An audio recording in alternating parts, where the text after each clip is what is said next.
જય શ્રી કૃષ્ણ.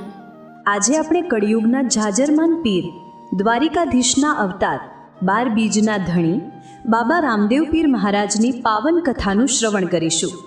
જે કથા સાંભળવાથી મનના સંતાપ દૂર થાય છે અને જીવનમાં સુખ શાંતિનો વાસ થાય છે. ભાદરવા સુદ એકમથી નોમ સુધીના 9 દિવસોને રામદેવ પીરના નોરતા તરીકે ઉજવવામાં આવે છે. આ દિવસો દ્વાપર યુગમાં ભગવાન શ્રી કૃષ્ણના અવતાર અને કળિયુગમાં દીન દુખિયાના બેલી ગણાતા રામદેવ પીરની ભક્તિ અને આરાધના માટે અત્યંત પવિત્ર મનાય છે.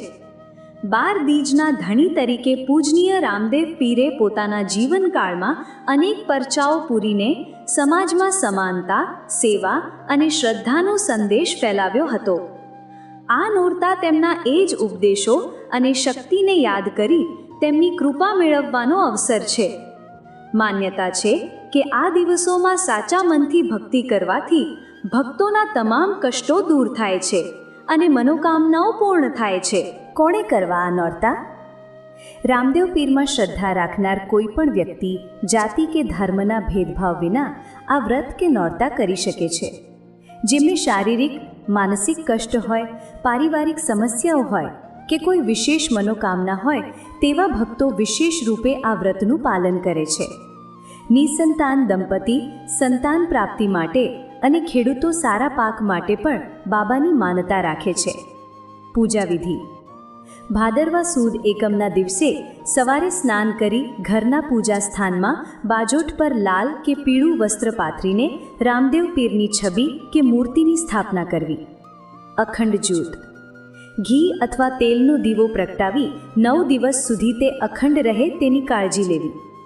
પૂજા અર્ચના: દરરોજ સવાર સાંજ ધૂપ, દીપ અને નૈવેદ્ય એટલે કે સાકર, સૂકો મેવો અથવા લાપસી અર્પણ કરી રામદેવ પીરની આરતી અને ભજન કીર્તન કરવા. પાઠ અને કથા: આ દિવસોમાં રામદેવ ચાલીસાનો પાઠ કરવો અથવા તેમની વ્રત કથાનું શ્રવણ કરવું અત્યંત ફળદાયી છે. નેજો ચડાવવો: ઘણા ભક્તો પોતાની માનતા પૂરી થવા પર રામદેવ પીરને લીલા રંગનો નેજો એટલે કે ધ્વજા ચડાવે છે. ઉપવાસ: યથાશક્તિ 9 દિવસ ઉપવાસ અથવા એકટાણું કરવું. ફળાહાર કરી શકાય છે. જાગરણ: નોરતા દરમિયાન ખાસ કરીને બીજ, આઠમ કે નોમના દિવસે રાત્રિ જાગરણ કરી ભજન કીર્તનનું આયોજન કરવામાં આવે છે. ફળ પ્રાપ્તિ: દુઃખ અને રોગોનો નાશ. શ્રદ્ધાપૂર્વક વ્રત કરવાથી લાંબા સમયથી ચાલતી બીમારીઓ અને શારીરિક કષ્ટોમાંથી મુક્તિ મળે છે. મનોકામના પૂર્તિ: બાબા રામદેવજી પોતાના ભક્તોની દરેક સાચી મનોકામના પૂર્ણ કરે છે. સુખ શાંતિ: ઘરમાં સુખ, શાંતિ અને સમૃદ્ધિનો વાસ થાય છે. આધ્યાત્મિક ઉન્નતિ: ભક્તિભાવ કેળવાય છે અને મનને શાંતિ મળે છે. આજથી સદીઓ પહેલાં રાજસ્થાનની પાવન ભૂમિ પર પોકરણગઢ નામનું એક સમૃદ્ધ રાજ્ય હતું. ત્યાં તોમર વંશના રાજા અજમલજી રાજ કરતા હતા. રાજા અજમલ પ્રજાવત્સલ, ન્યાયપ્રિય અને ધર્મનિષ્ઠ હતા. તેમના રાણી હતા મિણળદે, જે સાક્ષાત લક્ષ્મીના અવતાર હતા. રાજમાં ચારેકોર સુખ શાંતિ હતી, પણ રાજા રાણીના હૃદયમાં એક મોટું દુઃખ હતું. તેમને ત્યાં પારણે પુત્ર નહોતો. વાંજિયા હોવાનું મહેણું તેમને રાત દિવસ કોરી ખાતું હતું. એકવાર વરસાદની કમીને કારણે દુકાળ પડ્યો. રાજા અજમલે ઇન્દ્રદેવને રીઝવવા યજ્ઞ કરાવ્યો, પણ લોકોએ મહેણું માર્યું કે જે રાજાના ઘરમાં જ સંતાન નથી તેના હાથથી થયેલો યજ્ઞ કેવી રીતે ફળે? આ શબ્દો રાજાના હૃદયમાં સરવા ઉતરી ગયા.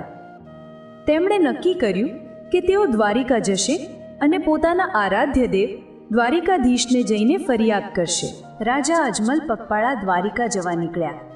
રસ્તાના અનેક કષ્ટો સહન કરી ભૂખ્યા તરસ્યા તેઓ દ્વારિકા પહોંચ્યા. મંદિરના દ્વાર બંધ હતા.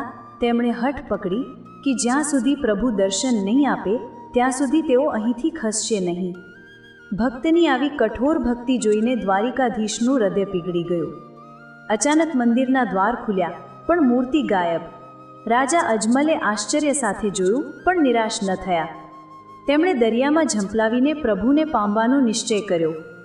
જેવો તેમણે દરિયામાં કૂદકો માર્યો કે તરત જ દ્વારિકાધીશે તેમને રોકી લીધા અને સાક્ષાત દર્શન આપ્યા. પ્રભુએ કહ્યું, હે રાજન, હું તારી ભક્તિથી પ્રસન્ન છું. હું સ્વયં તારા ઘરે પુત્ર બનીને અવતરીશ. તું ચિંતા કર્યા વિના પોકરણગઢ પાછો જા. પ્રભુના વચન મુજબ વિક્રમ સંવત 1409ની ભાદરવા સુદ બીજના પવિત્ર દિવસે રાણી મિનળદેની કુખે એક દિવ્ય બાળકનો જન્મ થયો. આ બાળક તે જ હતા જે આગળ જતાં રામદેવ નામે પૂજાયા. તેમના જન્મ સાથે જ પોકરણગઢમાં આનંદ છવાઈ ગયો, દુકાળ દૂર થયો અને ચારે બાજુ હરિયાળી છવાઈ ગઈ. તેમના મોટા ભાઈનું નામ વીરમદેવ રાખવામાં આવ્યું, જે બલરામના અવતાર મનાય છે. એક દિવસ રાણી મિનળદેએ પારણામાં પોઢેલા બાળ રામદેવને દૂધ પીવડાવવા માટે દૂધ ગરમ કરવા મૂક્યું. દૂધ ઉભરાઈ રહ્યું હતું અને રાણીનું ધ્યાન નહોતું. ત્યારે પારણામાં સૂતેલા બાળ રામદેવે હાથ લાંબો કરી ઉભરાતા દૂધના તપેલાને નીચે ઉતારી દીધું. આ તેમનો પહેલો પરચો હતો. બીજો પરચો તેમણે એક સુથારને આપ્યો. રાજા અજમલે પોતાના કુંવરો માટે લાકડાનો ઘોડો બનાવવા એક સુથારને બોલાવ્યો. સુથારે ઘોડો તો બનાવ્યો, પણ મનમાં લાલચ જાગી. તેણે સારો ઘોડો પોતાના દીકરા માટે રાખી રામદેવજી માટે બીજો ઘોડો બનાવ્યો. જ્યારે રામદેવજી ઘોડા પર બેસવા ગયા ત્યારે તેમણે જીદ પકડી કે મારે તો સુથારના ઘરવાળો જ ઘોડો જોઈએ.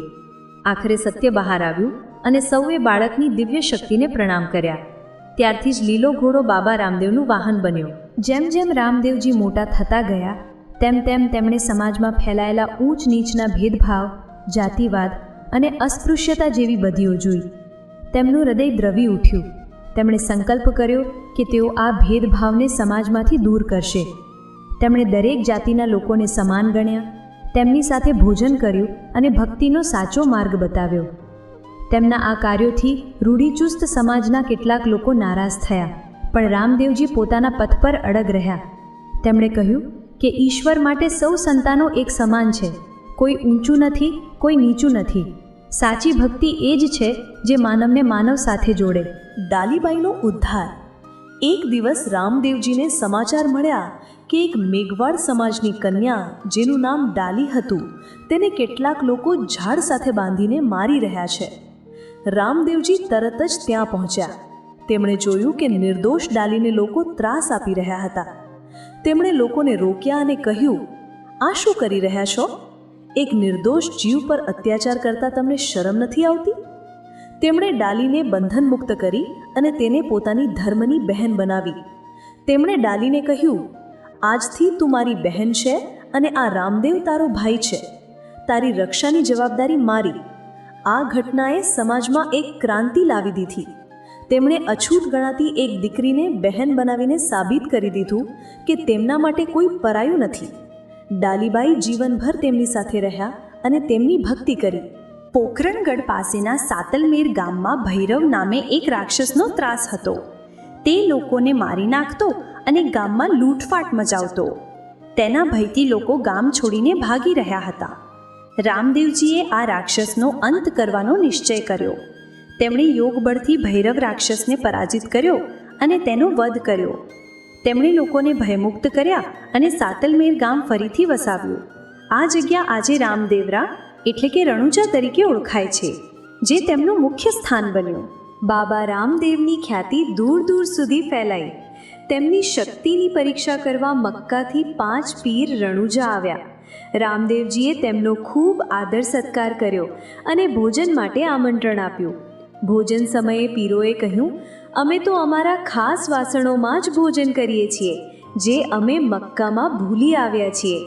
જો તમે તે અહીં લાવી આપો તો અમે માનીએ કે તમે સાચા પીર છો. રામદેવજીએ સ્મિત સાથે આંખો બંધ કરી અને પોતાનો જમણો હાથ લાંબો કર્યો. એક જ પળમાં 5 પીરોના વાસણો મક્કાથી રણુજા આવી ગયા. આ ચમત્કાર જોઈને પીરો સ્તબ્ધ થઈ ગયા. તેમણે રામદેવજીના ચરણોમાં પડીને કહ્યું, અમે તો માત્ર પીર છીએ, પણ તમે તો પીરોના પણ પીર છો. ત્યારથી બાબા રામદેવ રામશા પીરના નામે પણ ઓળખાયા. એક વાણિયો જેનું નામ ભોજમલ હતું તે બાબાનો પરમ ભક્ત હતો. તેને ત્યાં સંતાન નહોતું. તેણે બાબાની માનતા રાખી કે જો પુત્ર થશે તો રણુજા આવીને ભંડારો કરશે. બાબાની કૃપાથી તેને ત્યાં પુત્ર રત્નનો જન્મ થયો. વર્ષો પછી જ્યારે તે માનતા પૂરી કરવા રણુજા જઈ રહ્યો હતો ત્યારે રસ્તામાં કેટલાક ડાકુઓએ તેને લૂંટી લીધો અને મારી નાખ્યો. તેની પત્નીએ કરુણ વિલાપ કરતા બાબાને યાદ કર્યા. ભક્તની પુકાર સાંભળી બાબા લીલા ઘોડે સવાર થઈને ત્યાં પ્રગટ થયા. તેમણે શેઠને પુનર્જીવિત કર્યો, લૂંટાયેલો માલ પાછો અપાવ્યો અને તેમને રણુજા સુધી સુરક્ષિત પહોંચાડ્યા. આ પરચો ભાંગેલી બાંધવી તરીકે પ્રખ્યાત છે. લખી બંજારા નામના એક વ્યાપારી પાસે ખાંડના ગુણ ભરેલા હતા. તે રણુજા પાસેથી પસાર થઈ રહ્યો હતો. બાબા રામદેવે તેને પૂછ્યું, ભાઈ, ગુણમાં શું ભર્યું છે? લખીએ મજાકમાં અને કર છુપાવવા માટે કહ્યું, આમાં તો મીઠું ભરી છે. બાબાએ કહ્યું, તથાસ્તુ. જ્યારે લખી બંજારાએ બજારમાં જઈને ગુણ ખોલી તો તેમાંથી ખાંડને બદલે સાચે જ મીઠું નીકળ્યું. તેને પોતાની ભૂલ સમજાઈ. તે દોડતો બાબાના ચરણોમાં પડ્યો અને માફી માંગી. બાબાએ તેને ક્ષમા કર્યો અને મીઠાને ફરીથી ખાંડમાં પરિવર્તિત કરી દીધી. રામદેવજીના લગ્ન અમરકોટના સોઢા રાજપૂત રાજા દલજીની પુત્રી નેતલદે સાથે થયા હતા.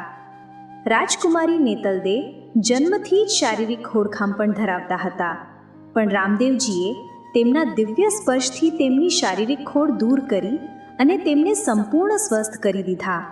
તેમના લગ્ન સમાજ માટે એક ઉદાહરણ બન્યા કે સાચો પ્રેમ અને સંબંધ શરીરને નહીં પણ આત્માને જુએ છે. રામદેવ પીરે પોતાનો અવતાર ઉદ્દેશ્ય પૂર્ણ થતો જોયો. તેમણે સમાજને સમાનતા, સેવા અને ભક્તિનો માર્ગ બતાવ્યો હતો. હવે તેમણે પૃથ્વી પરથી વિદાય લેવાનો નિર્ણય કર્યો. તેમણે ભાદરવા સુદ દસમના દિવસે જીવંત સમાધિ લેવાની જાહેરાત કરી. આ સમાચાર સાંભળીને તેમના ભક્તોમાં શોકની લાગણી ફેલાઈ ગઈ. લાખોની સંખ્યામાં લોકો રણુજામાં તેમના અંતિમ દર્શન માટે ઉમટી પડ્યા. તેમની ધર્મબહેન ડાલીબાઈ તેમનાથી એક ડગલું આગળ નીકળ્યા. તેમણે કહ્યું, ભાઈ, તમે મારા મોટા ભાઈ છો, એટલે સમાધિ લેવાનો પહેલો હક મારો છે. અને તેમણે રામદેવજીના એક દિવસ પહેલાં ભાદરવા સુદ નોમના દિવસે જીવંત સમાધિ લીધી. ભાદરવા સુદ 11ના દિવસે ઘણી જગ્યાએ દશમનો પણ ઉલ્લેખ છે. રામદેવજીએ સમાધિ સ્થળ પર આવીને પોતાના ભક્તોને અંતિમ ઉપદેશ આપ્યો. તેમણે કહ્યું, હું દેહ છોડી રહ્યો છું, પણ મારો આત્મા હંમેશા તમારી સાથે રહેશે. મૂર્તિ પૂજામાં અટવાશો નહીં, ઘટ ઘટમાં મારો વાસ છે. જરૂરિયાતમંદની સેવા કરજો, એ જ સાચી ભક્તિ છે. મારા પર શ્રદ્ધા રાખજો, હું હંમેશા તમારી રક્ષા કરીશ. આટલું કહીને તેમણે હાથમાં શ્રીફળ અને નેજો લઈને જય અલખધણીના નાદ સાથે સમાધિમાં પ્રવેશ કર્યો. તેમના સમાધિ લીધા પછી પણ તેમના પરચાઓ આજે પણ ભક્તોને મળતા રહે છે. આજે પણ લાખો શ્રદ્ધાળુઓ રાજસ્થાનના રામદેવરામાં તેમની સમાધિના દર્શને જાય છે અને પોતાની મનોકામના પૂર્ણ કરે છે. તો આ હતી કળિયુગના પવતારી પીરોના પીર રામશા પીરની ગાથા. જે કોઈ શ્રદ્ધા અને ભક્તિથી આ કથાનું શ્રવણ કરે છે તેના જીવનના તમામ કષ્ટો દૂર થાય છે. બાબા રામદેવજીની કૃપા તેમના પર સદૈવ બની રહે છે. બોલો રામાપીરની જય, 12 બીજના ધણીની જય, અલખ ધણીની જય.